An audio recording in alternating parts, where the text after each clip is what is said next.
আপনার জিজ্ঞাসার প্রশ্নোত্তরমূলক লাইভ অনুষ্ঠানের সর্বশেষ প্রশ্ন নিয়ে আমরা এখন আলোচনা করছি। সর্বশেষ যে প্রশ্নটি রয়েছে যে বিরোধী দল ও সরকার তাদের সম্পর্ক কেমন হওয়া উচিত। প্রিয় ভাই, আসলে ইসলামী যে রাজনীতি বা ইসলামী রাষ্ট্রবিজ্ঞান, সেখানে সরকার দল এবং বিরোধী দল এরকম দুই পক্ষীয় দলের কোনো কনসেপ্ট ইসলামী রাজনীতিতে নেই। ইসলামী রাজনীতি হলো দেশের যিনি কর্ণধার হবেন, জাতির যিনি কর্ণধার হবেন, তিনি সকলেরই দায়িত্বশীল। হ্যাঁ, তার যে কোনো ভুল ত্রুটি দেশের সকল মানুষ তার ভুল ত্রুটির জন্য তাকে সংশোধন করতে পারে, তাকে সতর্ক করতে পারে। তার ভুল ত্রুটি তার সামনে অকপটে বলতে পারাটাই ইসলামী রাজনীতির এবং ইসলামী রাষ্ট্র ব্যবস্থা, খেলাফত ব্যবস্থার অন্যতম সৌন্দর্য।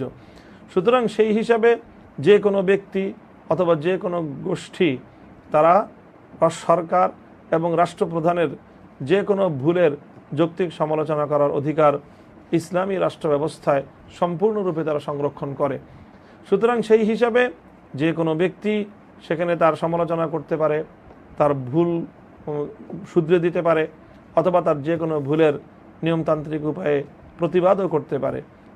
তবে সংগঠিত রূপে সরকারের বা রাষ্ট্রপ্রধানের, বিশেষ করে ইসলামী রাষ্ট্র প্রতিষ্ঠিত হলে আমিরুল মুমিনিন বা খলিফাতুল মুসলিমিন যিনি হবেন, তার বিরোধিতাকারী হিসাবে কোনো ব্যক্তি বা কোনো গোষ্ঠী নিজেকে বিরোধী দল হিসাবে চিহ্নিত করার, পরিচয় দেওয়ার কোনো অবকাশ ইসলামী রাষ্ট্রবিজ্ঞান তথা খেলাফত ব্যবস্থার মধ্যে এই ব্যবস্থাটি নেই।